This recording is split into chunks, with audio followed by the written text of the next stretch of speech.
Microsoft Dynamics Nav je najrasprostranjenije Microsoft ERP rešenje koje, zahvaljujući ugrađenim globalno prihvaćenim standardima i iskustvima, donosi kvalitetno planiranje, praćenje i svakako optimizaciju poslovnih procesa.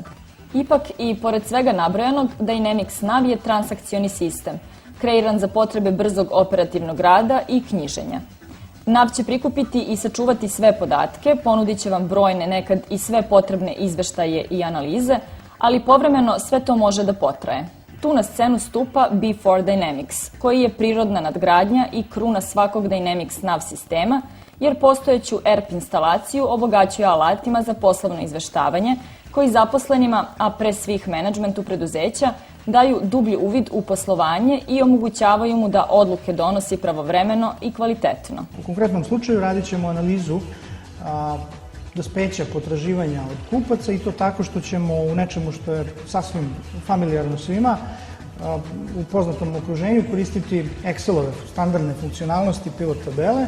Iza podaci koje ćemo vidjeti nalaze se praktično u vašoj bazi podataka, u vašem Microsoft Dynamics Navu i pripremljeni su kroz procedure koje obezbeđuje BI4 Dynamics. Dakle, u ovom konkretnom slučaju vidimo i grafički vrlo jasno da je prodaja porasla u izvesnoj meri, međutim potraživanja su značajno porasla i vidimo konkretno i šta je razlog koji to uzrokuje, odnosno zbog čega dolazi do takvih promjena. Pogledat ćemo kako se kreće naplata dospelih potraživanja, isključit ćemo i obrt, posmatrat ćemo samo potražni deo i pogledat ćemo kako se u skladu sa analizom dospeća, koja je još jedna specifičnost samog BI4 Dynamics rešenja, nešto što kao standard ne postoji u ovom obliku u Microsoft Dynamics Navu.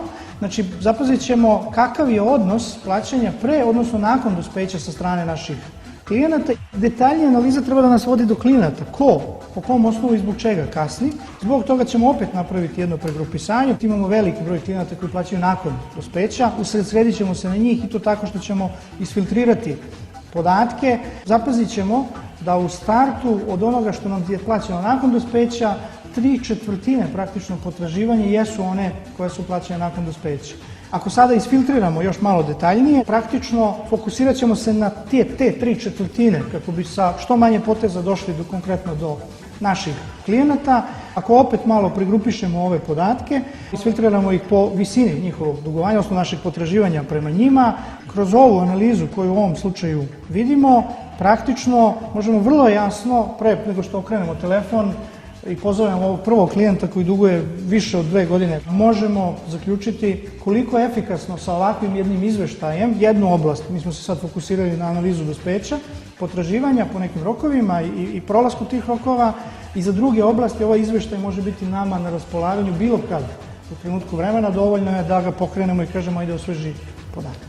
Na kraju, još jednom treba napomenuti da se besplatan demo rešenja može dobiti na sajtu www.b4dynamics.com.